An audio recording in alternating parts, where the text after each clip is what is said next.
Welcome to the deep dive. We're here to pull out the key ideas from really fascinating sources. Hmm. Today, we're getting into Chapter 12, The Butterfly Emerges, from Kristin Neff's book, Self-Compassion, The Proven Power of Being Kind to Yourself. It's a fantastic chapter. Really transformative stuff. Absolutely. And our mission today is to explore how self-compassion, well, it isn't just a nice thought. It's actually a practical path to being more resilient, finding more joy. Especially relevant for you, maybe, navigating all the challenges of college life. Exactly. And Khalil Gibran kind of sets the mood perfectly, doesn't he? The deeper that sorrow carves into your being, the more joy you can contain. Yeah, and that follow-up question, is not the cup that holds your wine the very cup that was burned in the potter's oven? It really hits home. So how does that connect to Kristin Neff's core idea in this chapter? Well, Neff talks about self-compassion as this form of almost like emotional alchemy. Alchemy. Yeah, it's not about dodging the hard parts of life or, trying to control everything. It's about changing how you relate to your own flaws, your own suffering. And that shift in relationship actually changes the whole experience. Precisely. When you meet your pain with compassion, something genuinely beautiful can come out of it. Okay, so if self-compassion can, transmute suffering, what does that actually feel like inside? Neff talks a lot about open-heartedness. What is that, really? It's basically a state of emotional receptivity. Think about holding any experience, even the nasty ones, with a kind of gentle, caring concern. Like when you feel for a friend who's hurting. Exactly like that. There's that immediate sort of inner warmth, right? Spreading from your chest, a softening. That's the feeling. That's an open heart. And Neff says that's when we feel at our vibrant, best connected, alive, plugged in, full of love, courage, possibility. Hmm. Now, think about the opposite, a closed heart. That's what happens when we try to shut out pain. We shut ourselves down, too. Because we're afraid of being overwhelmed. Right. So we constrict. Yeah. And we end up feeling kind of cold, empty, just unsatisfied. And the really tough part, especially maybe if you're dealing with academic stress or social stuff, is that we often close our hearts when the pain is coming from our own self-criticism. Exactly. We literally slam the door of our heart right in our own face. It's kind of cruel when you think about it. But there's a way out. Yes, and this is the amazing part. By responding to your own pain with kindness, with connection, like soothing yourself, you actually create new positive emotions right alongside the difficult ones. So it's not about getting rid of the bad feeling. Not necessarily. It's like instead of just feeling inadequate after, say, bombing a quiz, you can feel inadequate and also feel connected to the fact that, hey, struggling is part of being human. Everyone feels this way sometimes. Okay. Or instead of just sadness, you feel sadness and this tender feeling of wanting to care for that sadness, like a wound. Or fear plus comfort. Fear? Yes, and feeling comforted by your own kindness towards that fear. So Neff's point is powerful. Hidden within every moment of anguish lies the potential for contentment. Pain can literally become the doorway to happiness. Wow. That really shifts things. Neff shares a personal story about this, right? From grad school. She does, yeah, a really vivid one. She describes feeling like a tight black ball of insecurity, fear, and self-loathing after a rough phone call, an argument, dissertation stress, just a really bad day. Sounds familiar for many students, I bet. So how did she use self-compassion then? Well, first she mindfully observed what was going on physically and emotionally. Like she noticed the shame, the tightness in her throat, stomach pain, fear, her heart racing, just acknowledging it all. Okay. Then she deliberately gave herself compassion. She even mentions giving herself a physical self-hug. A hug? Really? Yeah, and she describes feeling this immediate warmth, these warm tingles, a softness. And that allowed tears to come, a release. And then words. Then kind words, yeah. Like talking to a friend. It's okay. It's okay. Life is hard sometimes. It's okay. Everyone has these moments. I'm here for you. I care about you. Really simple, comforting stuff. And what happened after that? What was the shift? It led to this profound softening. She entered this cycle. Notice the pain, send compassion, and then this is key, savor the feeling of being cared for. Ah, focus on the good feeling too. Exactly. And she found her awareness started resting more and more in those feelings of love, kindness, and connectedness that were holding the pain. The worry eased, and she felt this deep sense of lightness, of peace. That's incredible. And her big realization was, like, my own heart was a deep well I could drink from at any time. And ironically, she'd remember to drink from it most when things were toughest. Imagine having access to that when you're facing finals or a tough social situation. Right, it's powerful. So for listeners wanting to try this, what's a practical first step, like right now? Okay, the book has a great exercise for this. Yeah. Exercise 1, transforming negativity. Next time you're stuck in that negative loop, maybe a bad grade, feeling left out, overwhelmed, try these 3 phrases. Okay, free freezes. First, it's hard to feel, and you fill in the blank with your feeling right now. So Yeah. just acknowledging it with compassion. It's hard to feel disappointed right now. Got it. Yeah. Second, feeling blank is part of the human experience. Mm. This normalizes it, takes away the judgment, reminds you you're not alone. Feeling disappointed is part of the human experience. Okay. And third, what can I do to make myself happier in this moment? This isn't about forcing happiness, but gently shifting focus toward your desire for well-being, broadening things out. And that what can I do could be really simple, couldn't it? Like stepping outside for air, putting on some music. Totally. Taking a hot bath, finding just one small thing that's good in the present moment. It's about wanting well-being for yourself. Yeah. And hey, sometimes humor helps too. Neff quotes Woody Allen. What if everything is an illusion and nothing exists? In that case, I definitely overpaid for my carpet. Hmm. Right. Sometimes a bit of perspective, even absurdity, can lift the mood. Exactly. Humor and self-compassion can both lighten the load. So self-compassion opens the heart, but you're saying it also opens the mind. How does that work? Yeah, this is really interesting. It releases our perceptions from the tight clamp of negativity. When we're stuck in self-criticism or just feeling down, our focus narrows right down. We only see what's wrong. And we miss the good stuff. Completely miss the beauty and wonder of the bigger picture. Think about evolution. Negative emotions like anger or fear were designed to make us focus, right? Yeah. Attack the threat, run away. Okay, survival mode. But that narrow focus isn't usually helpful for, like, a poor grade or a disagreement with a roommate. It just limits our options. Helen Keller said it beautifully. When one door of happiness closes, another opens, but often we look so long at the closed door that we do not see the one that has been opened for us. Self-compassion helps us turn away from the closed door and notice the open one. Yes, because it creates this internal sense of safety. When you're kind to yourself about a mistake, you feel safer.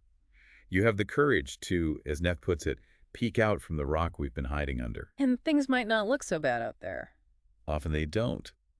And that feeling of safety can kick off an upward spiral of positive emotions. This links to Barbara Fredrickson's work, her broaden-and-build theory. Broaden and build. Yeah, the idea is that positive emotions, joy, interest, contentment, love, they literally broaden our awareness.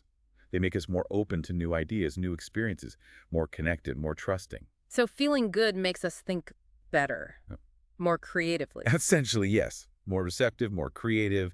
It builds our psychological resources over time. The book has those two scenarios that really illustrate this, doesn't it? The person rushing for work, late. Oh yeah, they're great examples. Okay, picture this. Scenario 1, you're late, you're totally stressed, feeling negative. What happens? You're clumsy. You can't clip the dog's leash. You spill your coffee. Forget the poop bags. Sounds like a Monday morning. Right. You yank the poor dog, can't find your keys in the right pocket. You end up arriving super late, maybe miss half the meeting or class, feeling awful. The negativity actually caused more problems. Okay, so that's the negative spiral. What about scenario 2? Scenario 2. Woke up late again, but this time there's a different mindset. Maybe gratitude for the extra sleep. Calmness. How does that play out? Well, you calmly pour coffee into a travel mug, no spills. You're gentle with the dog, remember the bags, enjoy the walk. You find your keys easily. All right. Maybe still a bit late, like 10 minutes, but you're calm. You might even walk into your class or meeting and offer a creative solution or a good point because your mind is open, your whole day feels better. So it's not just about feeling better, it's about functioning better. The positivity actually leads to competence. That's exactly Fredrickson's point, backed by research. Negative emotions narrow attention, leading to mistakes, stress. Positive emotions broaden attention, maximizing thinking, decision-making, coping. That's a huge takeaway for anyone dealing with pressure, like students absolutely are. Definitely. Self-compassion can be a performance enhancer, weirdly enough. So how do we actively cultivate that more positive, open state of mind, especially when things feel chaotic? Well, there's exercise too. Take a pleasure walk. Simple idea, really powerful. Okay, tell us about it. Just take a walk, maybe 15, 30 minutes. Could be cross campus, to the bus stop, whatever. Ideally somewhere with a bit of nature, but anywhere works. And the goal. Intentionally notice as many pleasant things as you possibly can. Actively look for the good. Like what sort of things? Maybe the sunshine, or if it's raining, the smell of the rain, how it nourishes things, beautiful trees, flowers, birds singing, pleasant smells from a bakery, Just the feeling of your body moving. even just seeing other people enjoying themselves. Yeah, connecting with the simple pleasantness around you. The goal is to deliberately generate a more upbeat frame of mind by focusing on the good that's already there. And this isn't just wishful thinking, right? There's research on practices like loving kindness meditation. Absolutely. Neff cites a study where people practiced loving kindness meditation daily for 8 weeks. And the results. They reported way more daily positive emotions: love, joy, gratitude, contentment, hope, pride, interest, amusement, awe. Quite a list. Wow. Plus, greater self-acceptance, better relationships, and even fewer physical symptoms like headaches. And there was that brain scan study, too, with the monks. Oh yeah, Richie Davidson's fMRI study. He compared experienced monks and novice students doing compassion meditation. Both groups showed more activity in the left prefrontal cortex, the brain's joy and optimism center. And the monks. Their levels were apparently the highest ever recorded. It shows these states can actually be trained, cultivated. Which ties right into the whole positive psychology movement, doesn't it? People like Seligman focusing on strengths, on what makes life worth living, not just fixing problems. Exactly. And the research Neff highlights consistently shows self-compassionate people just experience more of those positive emotions: enthusiasm, interest, inspiration, excitement. They genuinely report being happier. It's that paradox again, isn't it? Self-compassion starts when we're suffering. Mhm. But embracing that suffering with care actually creates these joyful states. It kicks off that broaden and build cycle. Right. It lets us not only cope with the bad, but also fully delight in what's wonderful. It gives us the resilience to pursue our dreams, not just constantly protect ourselves from failure. And it builds specific qualities, like Right. optimism. Yeah, self-compassion fosters optimism. Not a naive optimism, but a belief that things will likely be okay because you trust your ability to cope, even if things get tough. That helps you work towards goals. And curiosity. Curiosity, too. That's the engine of growth, right? Self-compassion provides the underlying safety to explore, to take risks, like choosing a challenging major or applying for that internship, even if you feel anxious. You know you can handle setbacks with kindness. Leading to overall life satisfaction. Ultimately, yes, a deeper sense of contentment and meaning. It helps you integrate the inevitable failures and disappointments, the tough grades. The relationship bumps into a bigger picture that feels deep, rich, and satisfying. An acceptance of the whole messy, wonderful student journey. It sounds like celebrating the whole human experience, not just the easy parts. The book talks about life being varied and diverse, polyphone, not monotone. Exactly. It pushes back against that pressure to always be happy, that Doris Day ideal. Life isn't always sunny. Right. She mentions Doris Day turning down the Mrs. Robinson role in The Graduate because it didn't fit her image. Maybe a missed chance for more depth. Perhaps. The point is, a full life includes the darker notes: sadness, shame, anger, fear. They provide the contrast that makes the joy, pride, love, and courage meaningful, like Carl Jung said. Even a happy life cannot be without a measure of darkness. And the word happy would lose its meaning if it were not balanced by sadness. It's about balance, integration. Which brings us back to that really nice metaphor, dark chocolate. Ah, yes, the dark chocolate metaphor. It's perfect. Explain that one. So when you blend kindness, that feeling of connection and mindful awareness, with painful feelings, the resulting flavor can be surprisingly satisfying, like dark chocolate. Not too sweet, not too bitter. Exactly. Life without any pain might be kind of bland, too sugary. Pain without any pleasure or kindness is just bitter.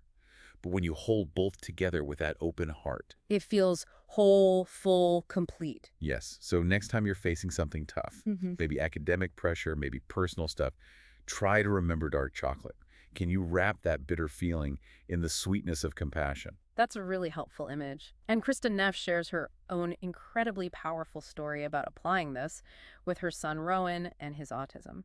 It's a central piece of the chapter, yeah.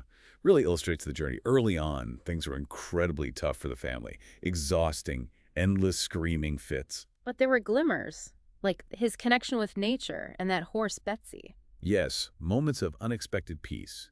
And then Rowan speaking his first meaningful words while on Betsy's back.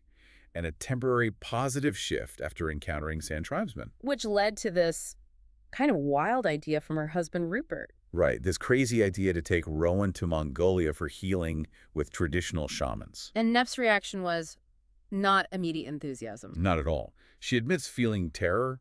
She hated horses. Rowan still had major challenges with tantrums, toilet training, no friends. It seemed impossible. What changed her mind? She realized she didn't want fear to dictate her life. She saw it as a fundamental choice between love and fear. Choosing love meant going on the adventure despite the fear, applying self-compassion to her own fear. So they took this leap of faith. A huge leap. Put the plane tickets on credit cards, and then, amazingly, got a book advance for The Horse Boy, the story of their journey, which became a book and a documentary. Wow. Okay, so the journey itself, what were some key moments? It was intense. Near Ulaanbaatar, they participated in a shamanic ritual. It involved, well, bizarre practices like being washed in vodka and gently whipped. Rowan was initially distressed. And Neff, how did she cope? During the physical discomfort of the ritual, she consciously sent herself compassion. She connected her own pain to the intention behind it healing and to universal suffering. That made it bearable, even allowing for some humor afterwards. And the breakthrough for Rowan. A huge one. After the ritual, Rowan started laughing, playing with the shamans. And then, the pivotal moment. He hugged a local boy named Tumu and said, Mongolian brother, his first real friend. Incredible. But the journey wasn't all smooth sailing after that. Far from it. Rowan initially rejected horses again. Neff describes the exhaustion washing soiled diapers in freezing rivers, terrible food, drinking rancid alcoholic mare's milk. But eventually Rowan got back on a horse. And they reached the reindeer people. Yes, and spent 3 days with a shaman named Ghost. Rowan was doing better, pretending to be a baby elephant. Neff had a significant dream there too. And Ghost made a prediction. A startling one. He simply stated that Rowan's incontinence and tantrums would stop today. Just like that. And did they? Amazingly. Yeah. Yes. That day, Rowan had his first intentional bowel movement. He started using a real toilet successfully. Within weeks, the tantrums completely ceased. His circle of friends started growing back home. That's astounding. What does Neff make of it? The why? She's very honest. I honestly don't know. Was it the shamans? A placebo effect? Just the radical change of environment? Maybe a combination. But the outcome was undeniable. Undeniable. A profound healing, not cure, she calls it. Rowan is still autistic, but the debilitating dysfunctions that went along with his autism were healed. He became so functional. And it changed the parents, too. Massively. They learned to truly accept Rowan's autism, to see it as an adventure rather than a curse. They realized it made their lives incredibly interesting. And this led to the horseboy camps. Yes. They started running camps for other families dealing with similar challenges using horses and nature. They see kids have major breakthroughs, and crucially, they teach the parents about self-compassion. Because the parents need it just as much. Absolutely. It underpins everything. It really embodies Rupert's quote, "When life gives you lemons, make margaritas. Find the good, the potential, even in the toughest circumstances." Which leads perfectly into the final exercise, doesn't it? Finding the silver lining. Exactly. Exercise 3. Find the silver lining. It's about looking back and looking at the present differently. How does it work? First, reflect on a major past challenge. Maybe a really hard semester, a breakup, something tough. Try to identify anything good that came out of it. Did you grow? Learn something important. Find new meaning. Okay, look for the hidden benefit in past struggles. Think about a current challenge you're facing right now. That difficult course, a conflict with a friend, uncertainty about the future.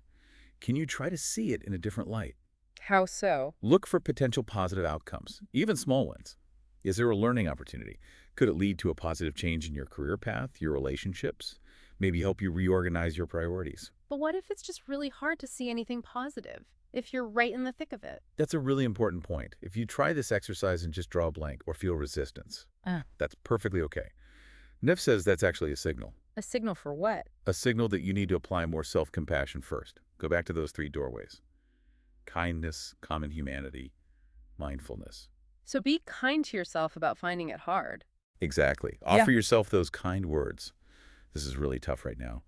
Maybe place a hand on your heart. Remind yourself you're not alone in struggling. Common humanity. Take some deep breaths. Just accept the difficult feelings without judgment. mindfulness. And then try looking again. Then gently look again for that potential blessing, that silver lining. Sometimes softening the resistance with compassion allows you to see things you couldn't before. It all comes back to that kindness, doesn't It it? really does. So, recapping this deep dive into the butterfly emerges, self-compassion is clearly this incredibly potent tool. It helps us turn suffering into something meaningful, maybe even joyful. Mm. It opens our hearts, yes, but also our minds. Makes us more receptive, more creative. Boosts optimism, curiosity, helps us build a life that embraces everything, the good and the bad, the whole rich experience. It's about learning to be kind to yourself, especially when things are hard. Not as a luxury, but as a fundamental resource for navigating life. Absolutely. So, as you, our listener, navigate everything that comes with college, the deadlines, the exams, the social ups and downs, figuring out who you are. Consider how bringing some of this self-compassion into your daily life might help. How could it help you face those challenges, maybe turn some of those perceived curses into unexpected blessings? It could open doors to a deeper kind of contentment, real growth. Something definitely worth exploring. Thank you for diving deck with us today.